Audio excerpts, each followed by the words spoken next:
नमस्ते बच्चों। आज हम व्याकरण का क्रिया ये भाग देखेंगे। क्रिया में अनेक प्रकार हमें दिखाई देते हैं। जैसे क्रिया के मुख्यतः 5 भेद है। भेद को ही प्रकार कहते हैं। एक सकर्मक क्रिया, अकर्मक क्रिया, 3 संयुक्त क्रिया, 4 सहायक क्रिया और 5 प्रेरणार्थक क्रिया। सकर्मक क्रिया की व्याख्या देखते हैं। जिस क्रिया का प्रभाव कर्ता पर न पड़ते हुए कर्म पर पड़ता है उसे सकर्मक क्रिया कहते हैं। तो यहाँ पर कर्म पर अधिक बल दिखाई देता है। उदाहरण के लिए लड़के ने सांप को मारा। अब यहाँ इस वाक्य में सांप ये कर्म है। दूसरा वाक्य अंकुश नोट्स बनाता है। तो अंकुश क्या बनाता है? नोट्स बनाता है। तो नोट्स ये क्या है? कर्म है। अकर्मक क्रिया में कर्म नहीं होता। जिस क्रिया का प्रभाव स्वयं कर्ता पर पड़ता है उसे अकर्मक क्रिया कहते हैं। लड़के सो रहे हैं और दूसरा उदाहरण है पंछी बैठते हैं। दोनों वाक्य में कर्म दिखाई नहीं देता।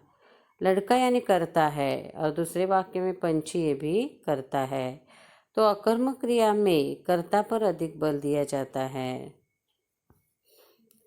संयुक्त क्रिया ऐसी क्रिया जो किन्हीं 2 या 2 से अधिक क्रियाओं के मिलने से बनती है वह संयुक्त क्रिया कहलाती है।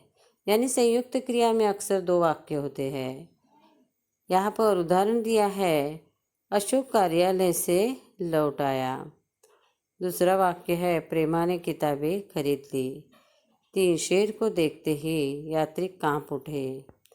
तो इस वाक्य में, संयुक्त वाक्य में 2 या 2 से अधिक क्रिया उनका मेल दिखाई देता है। तो ये लौट आया, ये जो शब्द है ये संयुक्त क्रिया के शब्द है। प्रेमा ने किताबें खरीद ली ये शब्द संयुक्त क्रिया के शब्द है। और तीसरे वाक्य में शेर को देखते ही यात्री कांप उठे ये संयुक्त क्रिया के शब्द है। सहायक क्रिया, जो क्रियाएं कुछ विशेष भाव या अर्थ व्यक्त करने के लिए मुख्य क्रियाओं की सहायता करते हैं उन्हें सहायक क्रिया कहते हैं। उदाहरण दिए हैं, पिताजी दिल्ली चले गए। अब यहाँ पर गए ये सहायक क्रिया है। शेर को देखते ही यात्री कांप उठे ये सहायक क्रिया है। अब उठे शब्द से उठना ये सहायक क्रिया का शब्द हो सकता है। अब यहाँ पिताजी दिल्ली चले गए। तो गए शब्द या गए से जाना ये शब्द यहाँ पर सहायक क्रिया के लिए हम उपयोग में ला सकते हैं। तीसरा जो वाक्य, छात्रों अध्यापक आए हैं। अब यहाँ पर है ये सहायक क्रिया का शब्द है से होना ये शब्द तैयार होता है। तो सहायक क्रिया, मुख्य क्रिया के लिए जो शब्द सहाय करके पूर्ण होते हैं उसे सहायक क्रिया कहा जाता है। वैसे तो यहाँ पर व्याख्या दी गई है, जो क्रियाएं कुछ विशेष भाव या अर्थ व्यक्त करते हैं यानी मुख्य क्रियाओं की सहायता करते हैं उन्हें सहायक क्रिया कहते हैं। अक्सर सहायक क्रिया ही ये वाक्य के अंत में दिखाई देती है। प्रेरणार्थक क्रिया में जिस क्रिया में कर्ता स्वयं कार्य न करके दूसरों को प्रेरणा देकर कार्य पूर्ण करता है उसे प्रेरणार्थक क्रिया कहते हैं।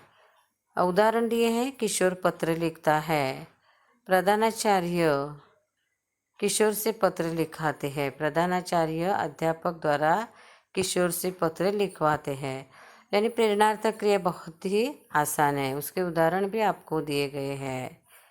तो यहाँ पर देखिए, मूल क्रिया प्रथम प्रेरणार्थक क्रिया, द्वितीय प्रेरणार्थक क्रिया। पहला सीखना, सिखाना, सिखवाना। दूसरा शब्द बैठना, बैठाना, बैठवाना। तीसरा पीसना, पिसाना, पिसवाना। चौथा शब्द खाना, खिलाना, खिलवाना। 5वां शब्द सुखना, सुखाना, सुखवाना। आपको मूल शब्द दिए जाएंगे, सिर्फ आपको उसके प्रथम प्रेरणार्थक और द्वितीय प्रेरणार्थक क्रिया लिखनी है। तो यहाँ पर यह बहुत ही आसान है। वैसे तो और भी उदाहरण आप देख सकते हैं, जैसे दौड़ना शब्द है, दौड़ना ये मूल शब्द है। दौड़ना का प्रथम प्रेरणार्थक क्रिया जो है दौड़ाना और द्वितीय प्रेरणार्थक दौड़वाना, ऐसे रूप आपको दिखाई देंगे।